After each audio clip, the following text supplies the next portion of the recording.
পিঁপড়া আসা কিসের আলামত? আমাদের অনেকের ঘরে পিঁপড়া আসে, আবার পিঁপড়া চলেও যায়, কিন্তু যখন পিঁপড়া আসে তখন আমরা একেবারে অসহ্য হয়ে যাই এবং অনেকভাবে পিঁপড়াকে আমরা দুনিয়া থেকে বিদায় করে দিই। অনেকে গরম পানি ঢেলে দিয়ে পিঁপড়াকে মেরে ফেলে, অনেকে বিভিন্ন মেডিসিন দিয়ে পিঁপড়াকে মেরে ফেলে। এই ঘরের ভিতরে পিঁপড়া আসা কিসের আলামত? পিঁপড়া যদিও ছোট্ট একটা প্রাণী, কিন্তু আল্লাহ তাআলা কিন্তু এই পিঁপড়ার ব্যাপারে একটা সূরা নাজিল করেছে, সূরাতুন নামল। নামল শব্দের অর্থ হচ্ছে পিপিলিকা। সুবহানাল্লাহ বিহামদিহি। আল্লাহ তাআলা পিপিলিকার নামে একটা সূরা নাজিল করে দিয়েছেন। এবং সুলাইমান আলাইহিস সালাম যখন তিনি বাচ্চা ছিলেন তখন এই পিপিলিকার একটা ঘটনা আল্লাহ কোরআনে বলে দিয়েছেন। কোরআন খুলেন 19 নম্বর পারা 17 নম্বর পৃষ্ঠার 2-3 নম্বর লাইন, সূরাতুন নামলের 18-19 নম্বর আয়াতে আল্লাহ বলছেন, হাত্তা ইদা আতাউ আলা ওয়াদিন নাম ক্বালাত নামলাতু ইয়া আইয়ুহান নামলু দুখুলু মাসাকিনাকুম লা ইয়াহতিমান্নাকুম সুলাইমান ওয়া জুনুদুহু ওয়া হুম লা ইয়াশউরুন। সুলাইমান আলাইহিস সালামকে আল্লাহ তাআলা একটা সিংহাসন দিয়েছিলেন। এই সিংহাসন দিয়ে সুলাইমান আলাইহিস সালাম সব জায়গায় যেতে পারতেন এবং সকল প্রাণীর কথা তিনি শুনতে পারতেন। সুবহানাল্লাহ। একজন বাচ্চা পৃথিবীতে এমন ছিল যিনি সারা পৃথিবীর সকল প্রাণীদের ভাষাও বুঝতেন এবং সারা পৃথিবী শাসন করেছেন। তিনি ছিলেন হযরত সুলাইমান আলাইহিস সালাম। এই সুলাইমান আলাইহিস সালাম তার এই দলবল নিয়ে সেখান থেকে যাচ্ছিলেন এক রাস্তা দিয়ে। তখন যে পিপিলিকার নেত্রী ছিল তিনি একজন নারী পিপিলিকা ছিল। এই নারী পিপিলিকা তার সকল পিপিলিকা বাহিনীকে বলছিল, ক্বালাত নামলাতু ইয়া আইয়ুহান নামলু দুখুলু মাসাকিনাকুম লা ইয়াহতিমান্নাকুম সুলাইমান ওয়া জুনুদুহু ওয়া হুম লা ইয়াশউরুন। তোমরা তাড়াতাড়ি করে তোমাদের গৃহে চলে যাও, সুলাইমান আলাইহিস সালাম তার দলবল নিয়ে আসতেছে। সুলাইমান আলাইহিস সালাম তার দলবল নিয়ে আসতেছে।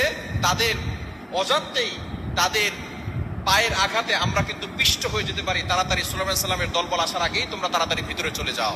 সুলাইমান আলাইহিস সালাম এই কথা শুনলেন, শোনার পরে আল্লাহর শুকরিয়া আদায় করলেন আর বললেন, আল্লাহ, একজন পিপিলিকা সেও কথা বলছে, নেতৃত্ব দিচ্ছে, একজন পিপিলিকার মাথায় কতটা বুদ্ধি রয়েছে। আল্লাহর শুকরিয়া আদায় করলেন, নিয়ামতের শুকরিয়া আদায় করলেন। হযরত সুলাইমান আলাইহিস সালামের আরো একটি ঘটনা রয়েছে। সুলাইমান আলাইহিস সালাম একবার নদীর পাড়ে বসে আছেন, এমন সময় দেখে দূর থেকে একটা পিপিলিকা তার মুখের ভিতরে একটা গম নিয়ে সামনে হেঁটে হেঁটে যাচ্ছে। নদীর পাড়ে যাওয়ার পরে অনেক সময় ধরে অপেক্ষা করছে। হঠাৎ করে দেখে নদীর কাছে একটা ব্যাঙ এসেছে। ব্যাঙ আসার পরে পিপিলিকাটা তার মুখের ভিতরে গম নিয়ে সেই ব্যাঙের মুখের ভিতরে ঢুকে গেছে।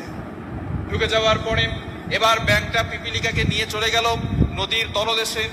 যাওয়ার পরে সুলাইমান আলাইহিস সালাম মনে মনে চিন্তা করলো, হয়তো ব্যাঙটা পিপিলিকা খেয়ে ফেলেছে। কিন্তু কিছুক্ষণ পরে দেখে সেই ব্যাঙটা আবার উঠে এসেছে। উঠে আসার পরে এবার দেখে সেই ব্যাঙটা তার মুখ থেকে পিপিলিকাকে বের করে দিয়েছে, তার মুখে আর গম নাই।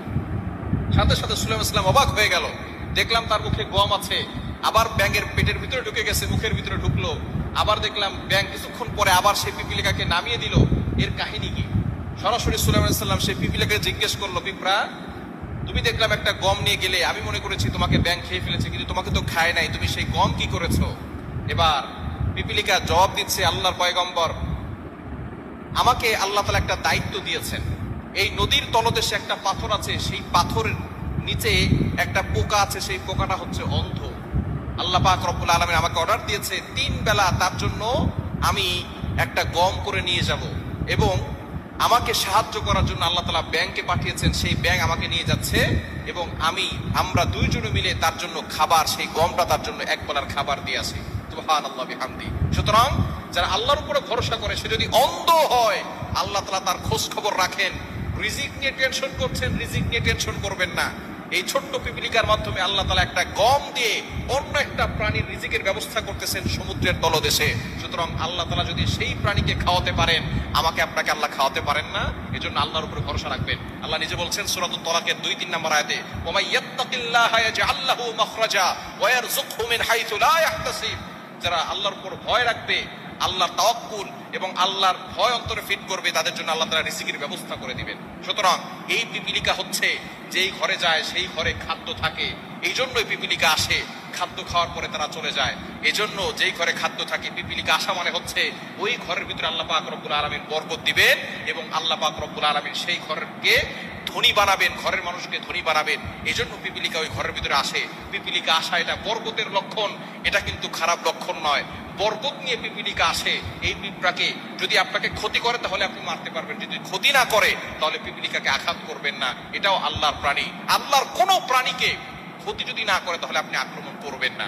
কিছু কিছু প্রাণী আছে যারা ক্ষতি করার আশঙ্কা থাকে, নবী সাল্লাল্লাহু আলাইহি ওয়াসাল্লাম তাদের ব্যাপারে আঘাত করতে বলেছেন। এছাড়া অন্য কোনো ছোট ছোট প্রাণী আছে আপনি চাইলেই তাদেরকে মারতে পারবেন না, কেন তারাও কিন্তু আল্লাহর প্রশংসা করে, আল্লাহর জিকির করে। এজন্য এই বিষয়ে সাবধান থাকবেন। পিপিলিকা আসা মানে হচ্ছে আপনার ঘরের ভিতরে বরকত আসা, আপনার ঘর আলোকিত হবে, আপনার ঘরে আল্লাহ তাআলা সম্পদ দান করবেন, আপনাকে আল্লাহ ধনী বানাবেন। এজন্য পিপিলিকা আসলে